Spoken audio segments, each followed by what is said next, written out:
Hello, everyone, and welcome back to the Hammer Territory podcast. This is episode 325.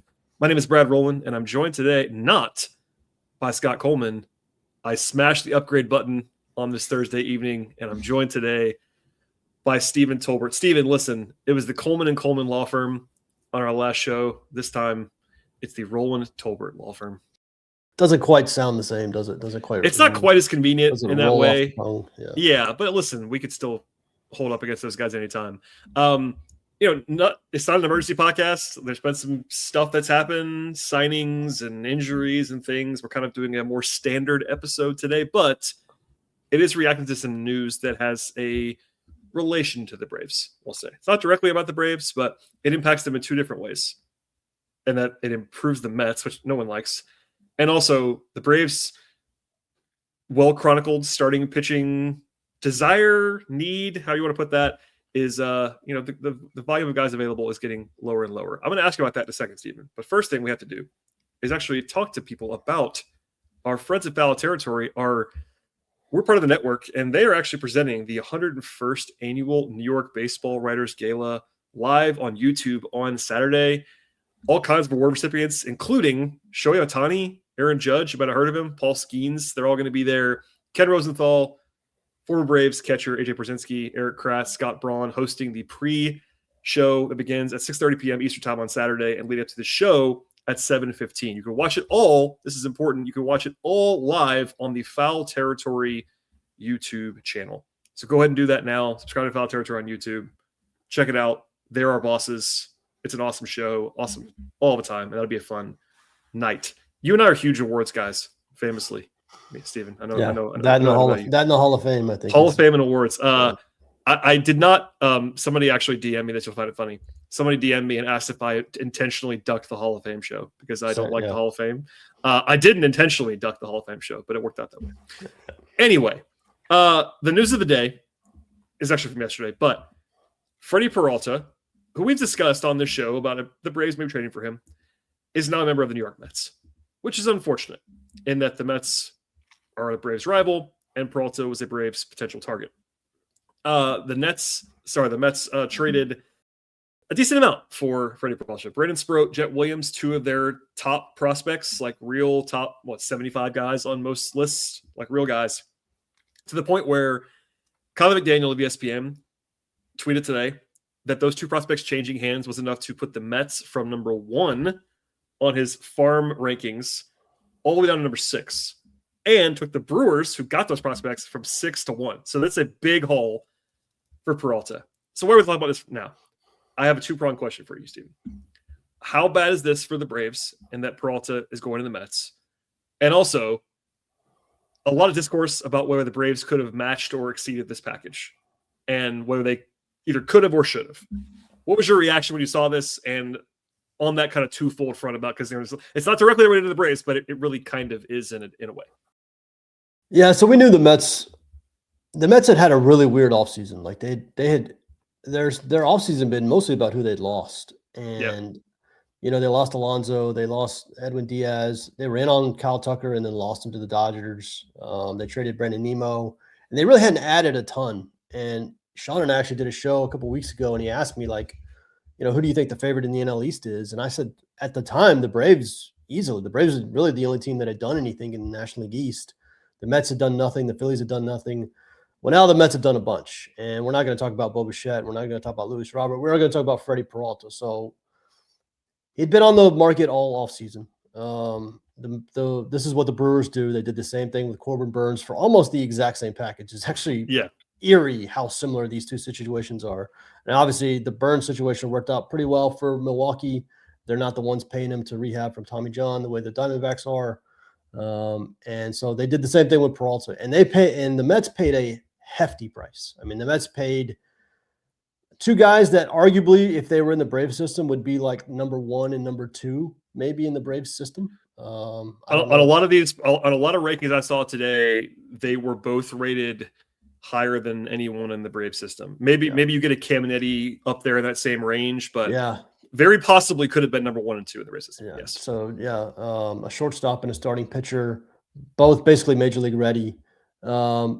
And Peralta's a 1-year guy. Remember, he is a expiring deal after this year, which always complicated things for the Braves. We're going to get to the Braves side of this in a second. The reason I didn't think the Braves would be in is because I thought he would. I didn't expect him to bring back this much in a trade. I'm actually very impressed how well Milwaukee did. I get why they did it. I know they got killed a little bit for being a 97-win team that's trading their ace, but they operate this way, and this is not new for them. The Mets are better, though, and that's annoying. Like, the Mets are better. Like, Peralta makes the Mets substantially better. Like, even if I don't think he's an ace, he's pretty clearly at least like a 2.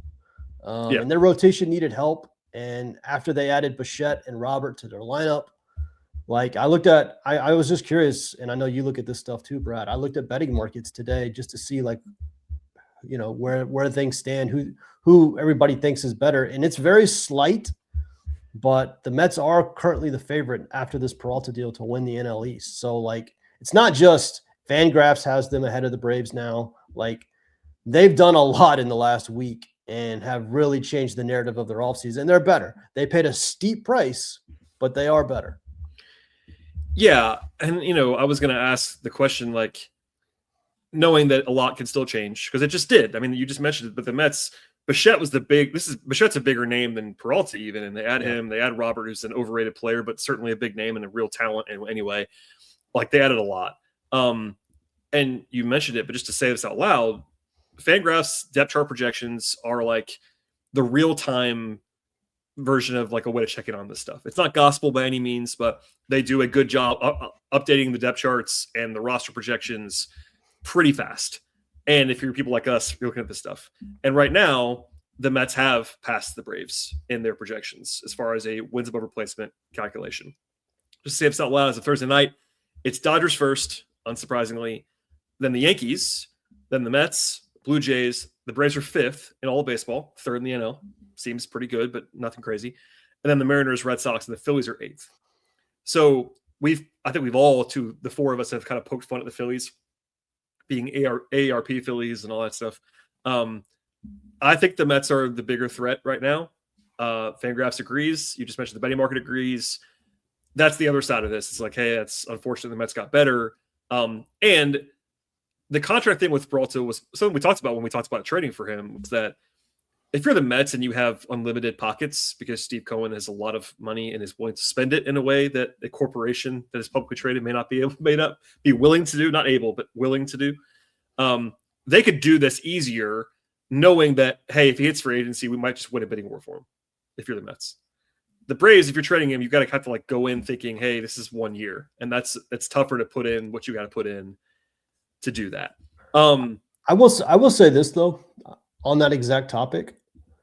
I am always a little surprised with teams that have pockets as deep as the Mets choose to trade top prospects to add to their team versus just waiting and buying the next guy, or just buying a pitcher on the market. Go buy Framber Valdez and keep all your I actually said the same thought. I really did think today. I wonder if the Mets before they made the trade for Peralta, was it like, do they know they can't get Framber Valdez? Or they just don't like Framber Valdez? It has to be something like that. I've thought about, because the Dodgers have been very good. Like, the Dodgers have an elite farm system as well, but the Dodgers don't do this a lot. Like, they'll just go spend money, and if money reproduces itself quicker than prospects do. So, like, every year the Mets and the Dodgers are going to have more money to spend. But once you trade those top prospects, there's no guarantee you're getting them back. So I'm always surprised. And the Mets, I mean, they traded 2 top 100 prospects to get this deal done. And yeah, they could definitely sign Peralta to an extension, but they also could have just signed a pitcher on the market. So it is two-pronged. I understand. I actually saw some Mets fans there who are a little bummed about what they gave up, but they are better, and that's unequivocal. They are better. Right. I do have them ahead of the Braves. It's slight. I have them ahead of the Braves. The Hassan Kim injury did not help. In the last week, the Braves lost their shortstop for a couple of months. I know there was a discourse about how long, but for a little while at the very least. And the Mets turned around and went and got a really good infielder, a interesting enough bat, and then at least number 2 starter within a week. Yeah, that's a big swing, from one side to the other in terms of that.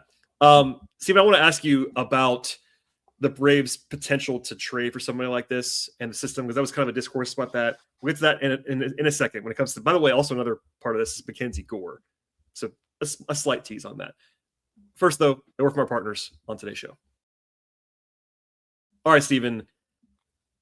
The question we were asked today, individually, as a podcast, it became a trending topic on Braves Twitter today, was like, could the Braves have done this trade or a similar version? We already talked about the fact that these guys might have been 1 and 2 on the Braves list, which speaks to how hard it might have been with the Braves. I sent some texts. I know you tweeted about this. People that are smarter than me. I'm not a prospect guy. I will never claim to be one, but people that cover this stuff very well. Just kind of reminding me and others, like, the Braves system is not viewed as a very good system around baseball. There's guys we like. It's not like a total disaster, but it's not viewed in this super great light. And the draft was not beloved nationally, at the top in particular. That does not mean anything as far as whether it will work or not, but it was not hugely beloved as far as those guys becoming top prospects. And the Braves are also still very pitching heavy in their system. So those 3 things, I'll just ask you, like, could the Braves have made an offer that was similar enough to where the Brewers might have done theirs instead of what the Mets offered? Is it even possible? Yeah, so unsurprisingly, as soon as this went down, that's the question everybody in Braves country wants to know is, what is the equivalent package? And that whole conversation happens every time there's a big trade. Which is fine. I get it. Very normal. It happens literally every time. And so that's the first thing out of everybody's mouth. What is the Braves equivalent package? And the thing that I tried to talk about a little bit yesterday, I'm glad that a friend of the show, Gore, jumped in today because he's just more knowledgeable about it than I am. Oh, yeah. He kind of confirmed what I was talking about yesterday, is that, so Jet Williams specifically is the shortstop that the Brewers got back from the Mets, is a top 100, like top 75 position player prospect. That alone is just something the Braves don't have right now. And not only is he a top 75 position player prospect, but he is basically big league ready. He's already been in the high minors, and that especially is something the Braves do not have. Mm-hmm. And there's no, like, a lot of people think it's MLB The Show where you can just keep adding like average prospects to the deal and it eventually equal to one really good prospect. Like, it doesn't work that way. Like the Brewers, and they did the same thing with Corbin Burns. They wanted a high level position player prospect and a high level pitching prospect for 1 year of their ace, Freddy Peralta. And the Braves don't have the position player to add to that combo. Yes, they have multiple pitchers, but pitchers are more risky than position players. And in trades, teams want usually we saw the same thing with Gore. Usually they want the centerpiece of the deal to be a high level, top 100, close to major league ready position player prospect. And if it's a shortstop, even better. And Jet Williams hit all of those. And the Braves, they don't have that. And they don't really have anything close to that at the moment, unfortunately. Yeah, that was the thing. I think the Brewers made it clear from what was out there in reporting. You know, it's not, they didn't say this on the record, but it was like, hey, we'd like to get both in a Peralta trade. We'd like to get some pitching and some position players, or at least one real one on both sides. And the Braves don't have, I mean, that's the thing. They just don't. That's not our analysis. That's the consensus analysis that whoever your favorite Braves position player prospect is, whether it's Southacene or Briggs Mackenzie or whoever you like the best, none of those guys are seen as consensus anywhere near the top 100. And Southacene and Lodis, because those are the names that always get brought up. And they're the recent draft picks. They're the recent draft picks. And what people need to remember is, one, Southacene was an underslot pick. Correct. That most people, when the Braves made that pick, were like, are you sure? Who are you taking in the first round? So it's not like a highly regarded pick. And then Lodis did not exactly like the world on fire when he made his debut, and he was a second round pick. And, you know, again, the Braves kind of drafted their own little, you know, there's a whole separate, honestly, a whole other podcast we could do about the Braves drafting and where the Braves farm stands and why it stands that way. So the long and short of it is, they've hit a couple of home runs with like Drake Baldwin and Spencer Swellenbach, and then they've had a bunch of like pretty significant strikeouts. And, you know, they're pick your favorite slugger. That's, you know, they're like oh my God, what's that guy's name? I forgot his name already. But there was a slugger like 10 years ago, either home run or hit a strikeout. And that's what the Braves draft has been lately. It's been a home run or like nothing. And that's where the system has really fallen apart. Add in the international scouting. The Braves just cut one of their big international signings from 2022 because he didn't do anything. He didn't do anything. Yeah, no, it's one of those things where there's nobody, just to say it one more time, there's nobody in the system that a lot of people believe is on that level, position player wise. Like, they have a lot of pitching that people like. Caminiti, Didier Fuentes is still very popular in some circles. J.R. Ritchie, they have real guys, right? But it's funny, I had a scout tell me this today. The way for the Braves to make this kind of trade would have been to include like Baldwin, which they're not going to do, obviously. Yeah. They're not going to do that, nor should they, in my opinion. No. That's so for 1 year Peralta. No. And that's the other thing is that even if the Braves had this level of position player prospect, people would have been mad as hell if the Braves had traded Caminiti, this made up top 100 position player, for 1 year Peralta. It's a lot. It's a lot for 1 year of a player. And just to say this out loud, we know the Braves have done really well, like one at a time, churning out these like rookie of the year level prospects. They've had a nice run on these guys. Baldwin's the most recent one. You had Schwellenbach, Harris. Like, they've hit on a bunch of like one guy at a time that were not necessarily supposed to be that level of prospect when it was happening. That's a great thing to happen. You can't rely on that, number one. And number two, there's not the next guy on that list. So I say all that. The consensus was, in my conversations, I'm sure you probably saw the same thing, the Braves really couldn't make a comparable offer for Freddy Peralta unless the Brewers were just in love with someone that we didn't know they were in love with. And that's the other thing that happens. And sometimes you just get lucky. And one of your prospects is somebody the other team that you are trying to make a deal with just loves. And well, that's the bridge to Mackenzie Gore. So Mackenzie Gore, that was a package that I had a scout tell me today. Like, the Braves actually could have offered a similar package for Mackenzie Gore, because it was not an insane package. It was a 5-for-1 trade, no like uber elite prospects. Of course, the Braves are in the division with the Nationals, so I'm sure if it was a tiebreaker, the Nationals would rather trade him to not the Braves. If we're being 100% honest about that. But I'll let you told me this. You actually showed me. I didn't see this in real time. So explain to people on that point. Seems like the reason, or at least one of the reasons why Texas was able to get Mackenzie Gore had to do with a single prospect that a team was very high on. Yeah, so the Rangers' first-round pick last year, and I already forgot his name, he's the shortstop. He was the centerpiece of that deal. The Red Sox really wanted that guy, and the Rangers jumped up in front of them in the draft. The draft. Well, half of the Red Sox front office just went to Washington in their big front office. You know, they fired everybody and hired a whole new front office. Well, the Red Sox the Nationals first thing they do is they call the Rangers and say, hey, if you're interested in Mackenzie Gore, we really, really like the first-round pick you just had, and we will build a package around him. Now, he's not a good enough prospect where this can be like a 2-for-1. And anytime you see a 5-for-1 trade, that probably means the team went quantity over quality. And that is a deal. That is the type of deal the Braves can do. They can throw in some high-level quality or quantity. They just can't do like the 2-for-1 where you got to have 2 top 100 prospects. Yeah, I mean, so it's a one-off. But trades are hard. This is why the exercise of comparing potential packages can be fraught. I get why people do it. I've done it too. We all have the same thought, right? Yeah. But it's not an exact science. It can't be, because some teams like some prospects. Maybe the Brewers just had no interest in any of the Braves like perceived top guys. Like, we'll never know. Maybe they're like, you know what, we don't like Ken Caminiti.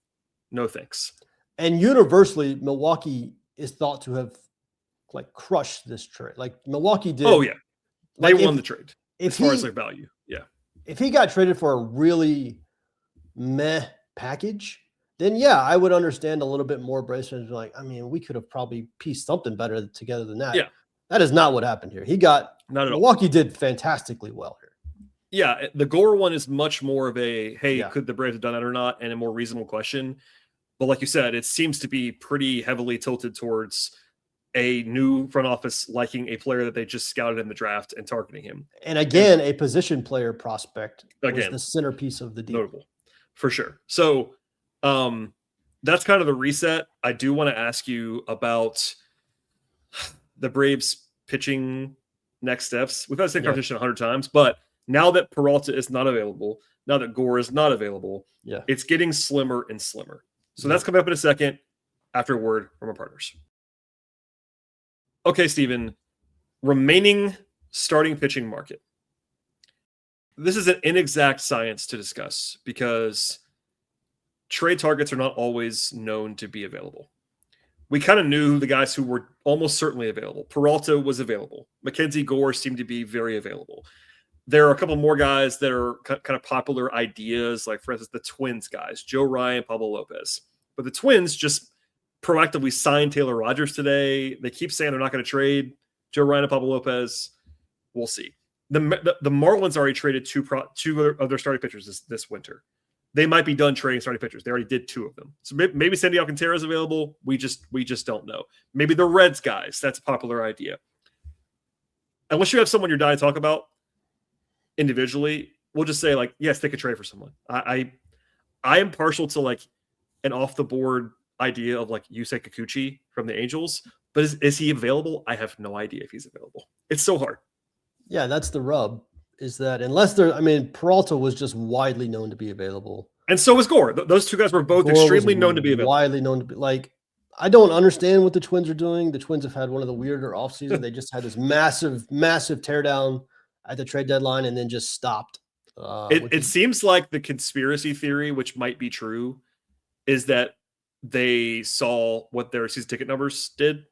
I guess, yeah. And they were like, "Hey, we can't just trade everyone, or no one's going to come to our games." Like they were 3 moves away from just completing the rebuild, and they just stopped, which is their prerogative. But sure, it doesn't make a lot of sense. But yeah, I mean, just to say this out loud, sure, the Braves should be calling on Joe Ryan and Pablo Lopez. Yeah, I don't know. I'm sure they have. I mean, I should. I'm sure half the teams in baseball have.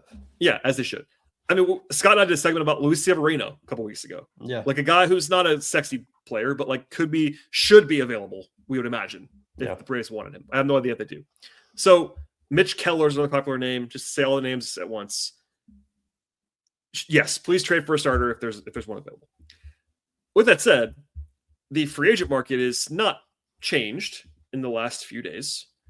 It is essentially Framber Valdez is the clear number 1 guy, 9-figure contract projection. Zach Gallen, who's polarizing, is still available. And then you get to the lower tier, which is probably headline, at least for me, by Chris Bassett. Yeah. We've talked about this before, Stephen, but now that we're getting late, it's getting late. I mean, Fisher's got your report in 3.5 weeks, 3 weeks, something like that. Where's your head at now? I mean, has anything changed in your mind about like how the Braves should approach this?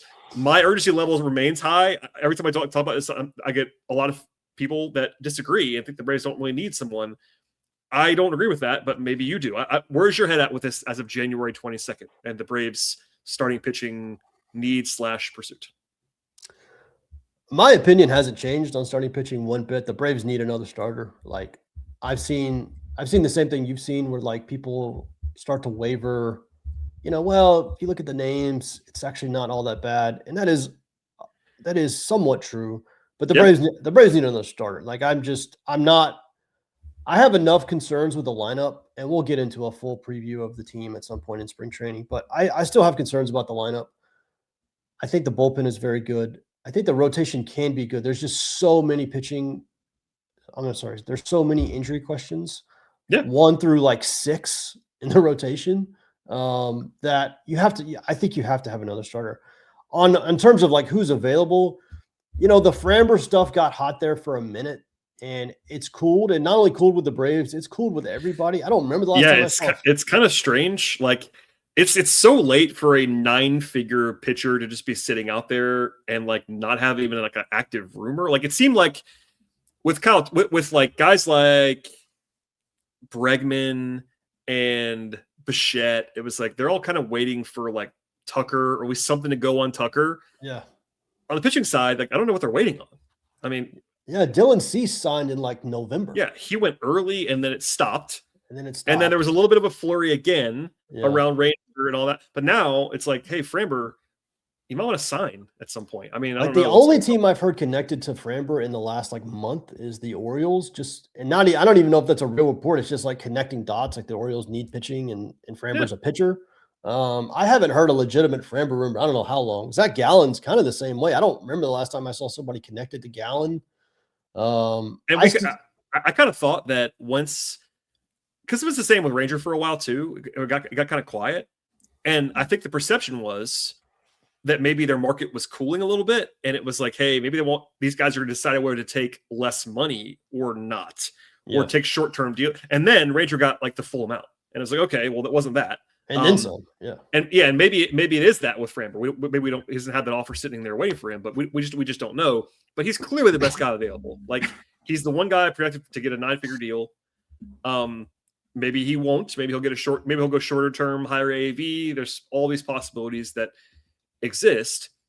I want to say one thing about the rotation, because it's something that you said triggered in my mind. Every pitcher has injury risk, everyone. So just say that out loud.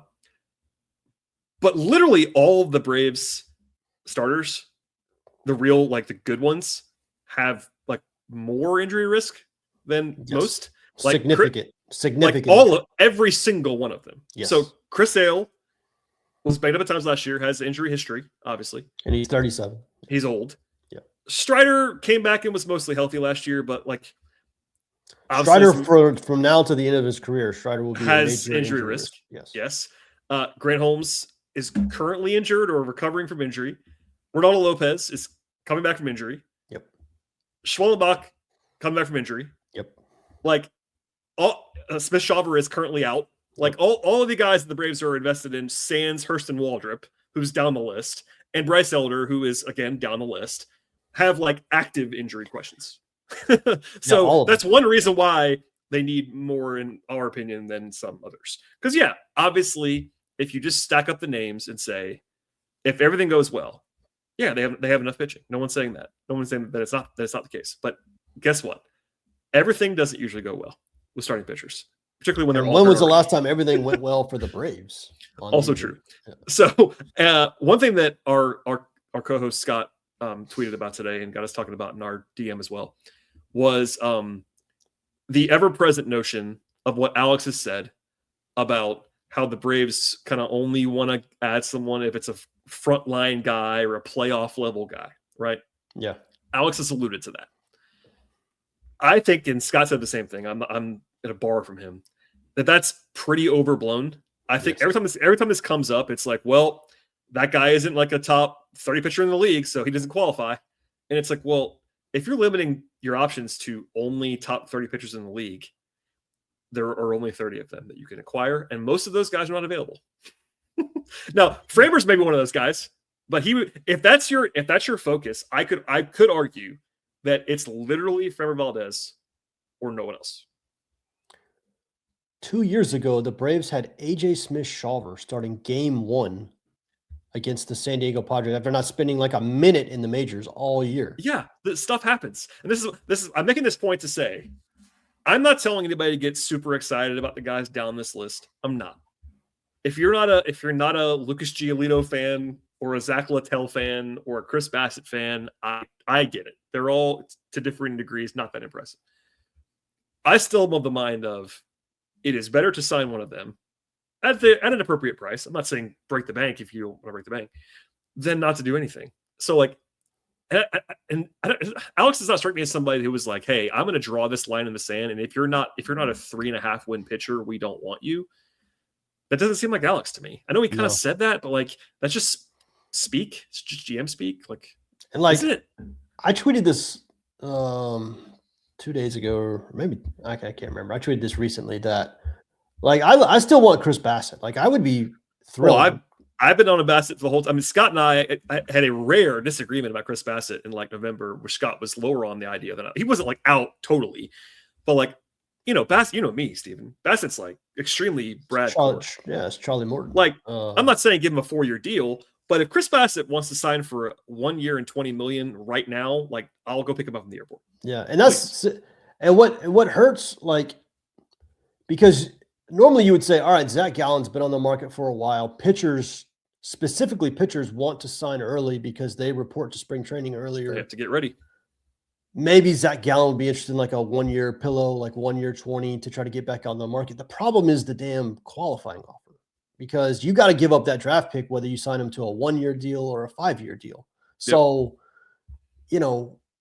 are you okay? If you decide that you're okay giving up for Framber on a 5-year deal, well, you can justify, well, I got Framber for the next 5 years. It's probably worth the pick. If you got Gallen for 1 year, it's harder to make that. It's harder to make that sell. So, and Bassett does not have a qualifying offer attached. You can sign him for whatever you want, and you don't give up the pick. And listen, if you look at FIP, and I know everybody's, I'm not a big ERA guy, and Peralta has a really good ERA compared to Bassett. But if you look at FIP the last 2 years, Freddy Peralta and Chris Bassett are like very similar. Yeah, behind each other. Like, it's not that different. And Freddy Peralta is better than Chris Bassett. I'm saying Chris Bassett, I think, is a little underrated. And back to your original point, that Bryce Elder in 2023, Bryce Elder pitched in Game 3 of a 1-1 series at Philadelphia. He started that game. It did not go well either. That is what Scott's point was, is that this idea that like there's only like 30 pitchers in the league that can make playoff starts is crazy. The Braves have had much worse pitchers pitching in playoff games the last 2 years alone. So give me Chris Bassett all day. Eating quality innings is something that is underrated still. Yes. Like, okay, here's a stat for you. And I feel like I'm not trying to be a Chris Bassett only evangelist. That's not the point of this.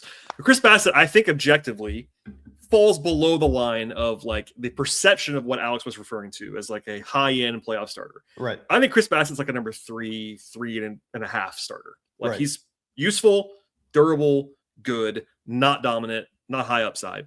But I say all that. If you go back to 2020, so the last 6 seasons combined, Chris Bassett is 8th in innings pitched. Yeah. He is durable and he throws quality innings. Over that time, he has an ERA in the 3s and a FIP in the 3s. Are they in the high 3s? Yes. But like, guess what? That's still pretty good when you're throwing 180 innings a season. Yeah. And the guys ahead of him, by the way, are almost all awesome.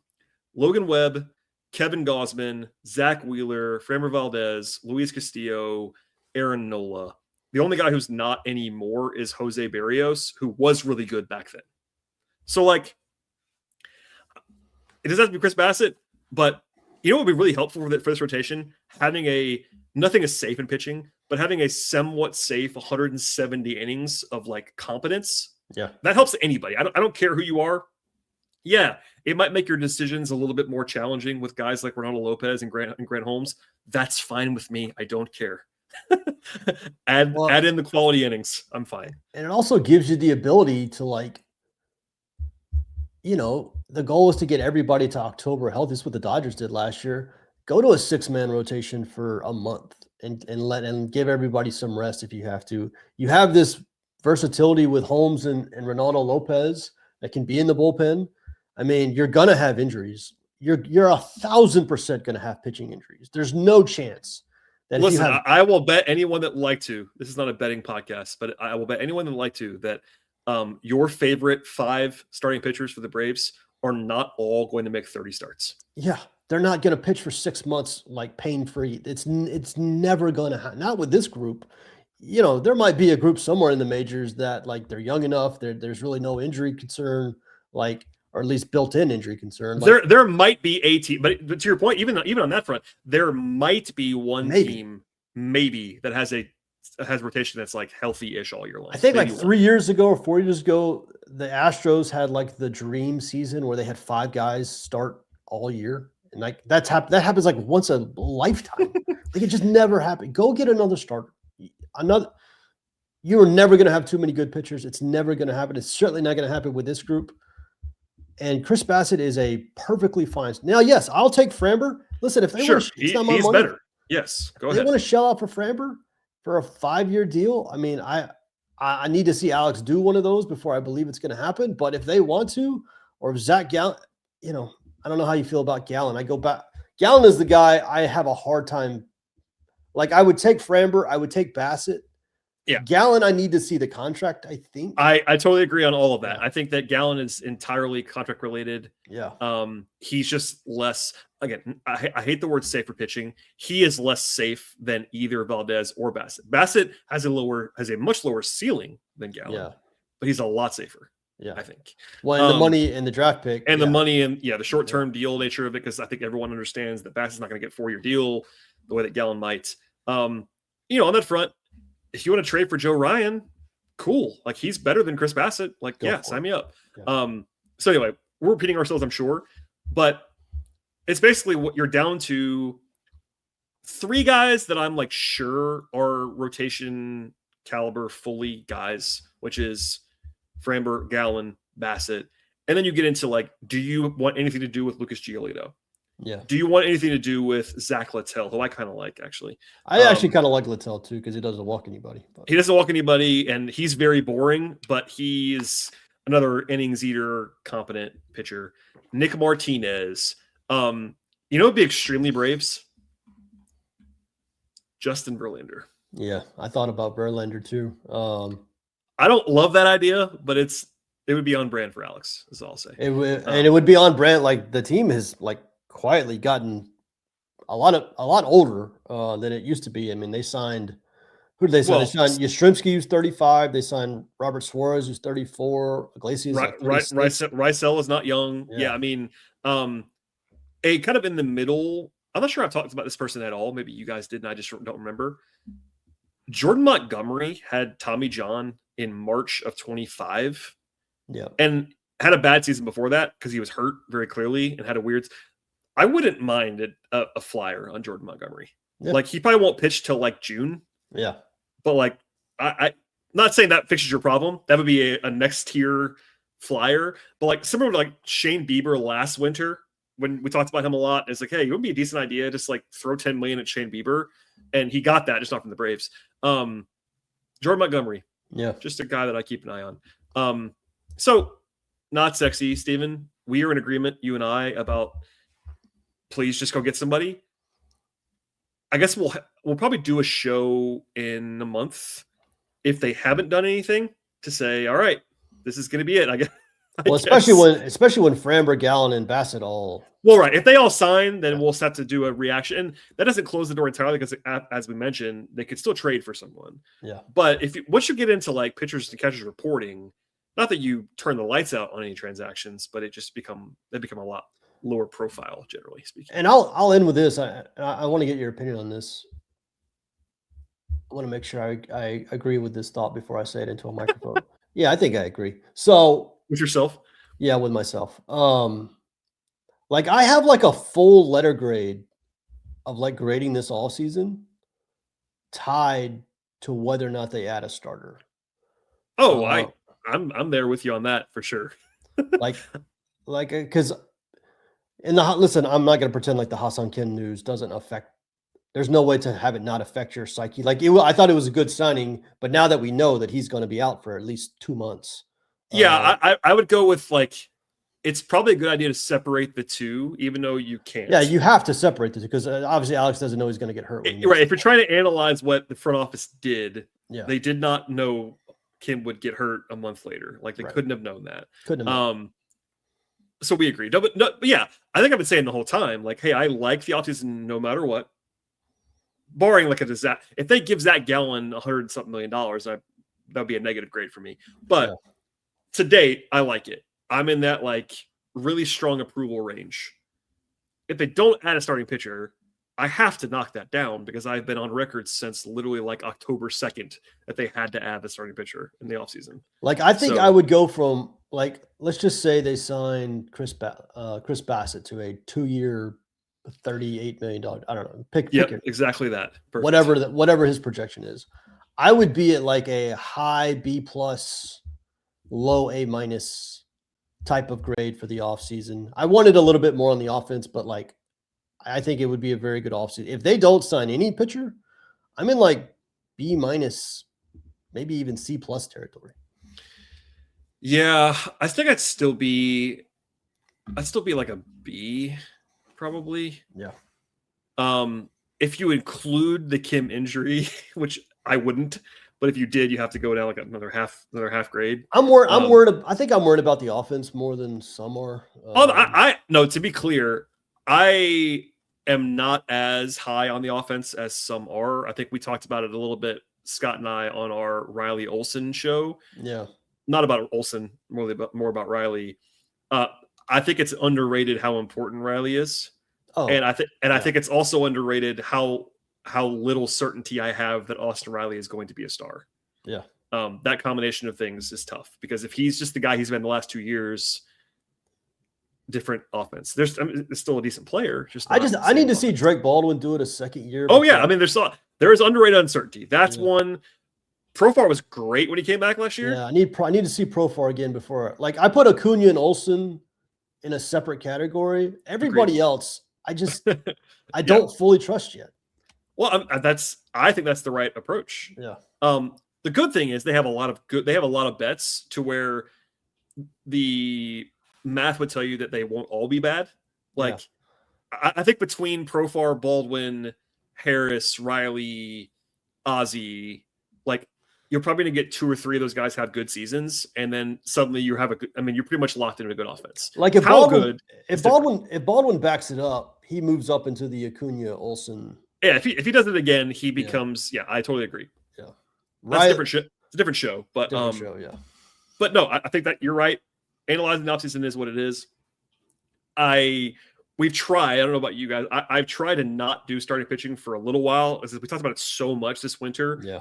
But now that 2 of the more obvious trade candidates moved, and it's January 22nd, and pitchers and catchers report in 3 weeks. Yeah. Like a little bit of a check-in was warranted. I'm just fascinated to see when these guys start to sign. Because my brain says it has to be soon, but maybe I'm just the crazy one. I don't know. I feel like the ones that go into spring training, correct me if I'm wrong, I feel like it's usually position players that go into spring training. Yeah, or old guys. Like if Bassett went to spring training, I wouldn't be surprised because it's like maybe he just wants to do like a 1-year deal or something. Yeah.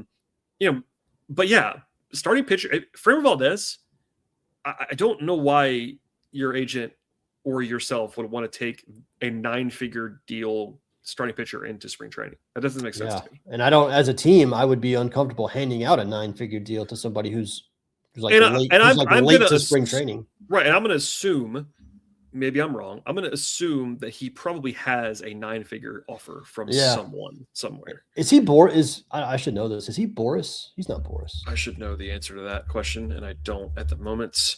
Because honestly, if he's Boris, it almost makes more sense that he's waited.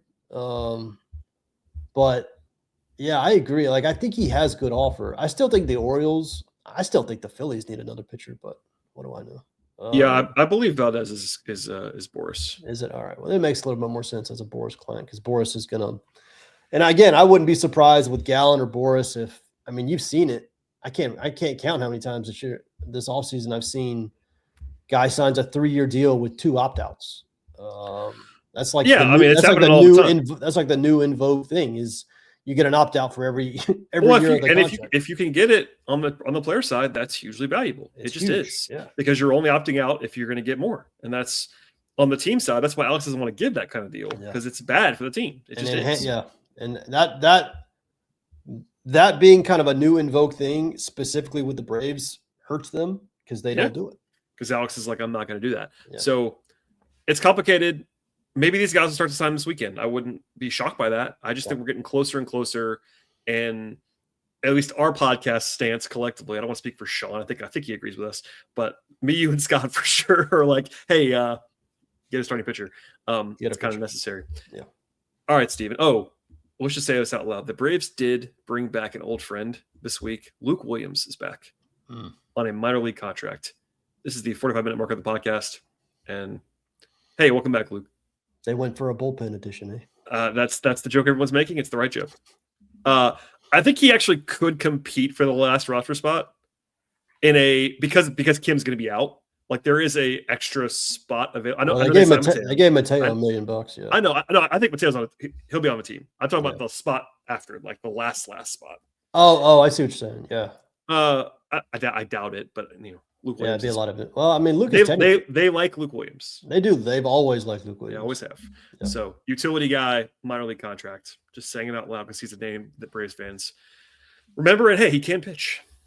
Can't pitch On occasion. 15-1. Hopefully winning, not losing. Yeah. Like last year was too much losing. Stephen, thank you for joining me on a Thursday evening, and a rare pleasure for me to talk to you in this form. Where can folks find all of your musings? We've referenced your Twitter account a few times on this podcast, but I haven't said what it actually is. So if they want to follow you, where can they do that? B_outliers is the Twitter handle. Come over. It's a lot more entertaining during baseball season because I think Scott and I are the ones that pretty much live tweet the games. You are definitely the number one grinder among us on Twitter about game stuff. The off season. I used to do it. I used to do it. I used to tweet a lot about games, and I kind of had to swear it off because in my other job, I have to tweet during Hawks games. I'm just kind of required to do that, and it just becomes a lot. 12 months a year to tweet about a game every day, basically. So I had to swear it off. But hey, you're out there for me, so thank you. Thank you. And Scott's out there. Scott does too. I think you grind a little even more so than Scott. Well, Scott's done the smart thing. Well, you both have done the smart thing and scaled back. That's what I hashtag never tweet. Not sure. I still like Twitter. It's just it's tough sometimes. Yeah. So as a episode recommendation, follow Stephen on Twitter at @B_outliers. If you'd like to follow me, feel free at BT Rowland. Less quality on baseball than Stephen. But importantly, in all seriousness, please follow the show as well at Hammer Territory, Twitter, Instagram, Facebook. Check out Foul Territory. We are part of the Foul Territory Network. It's an awesome show every day. There's a lot of tonnage. They are on all the time. Yeah. It's a lot of baseball. If you're a baseball sicko, and you probably are, if less this long on this podcast, I see more clips from them than they're on all the time, man. Anybody. They're on all the time. I mean, they're grinding away over there. And they're on different platforms. They're on TV a lot, YouTube, all the things. So follow those guys as well. Check out the pod and subscribe. Apple, Spotify, YouTube, ratings and reviews appreciated. We'll have a show at some point soon, maybe Sunday if nothing else happens, but please stay tuned. The best way to find the podcast is to subscribe, and then it'll be just delivered to you. Whenever there's an episode, it just drops right in your lap. It's fun. Listen to it. Thank you, Stephen, for being here. As for everybody else, we'll see you all next time.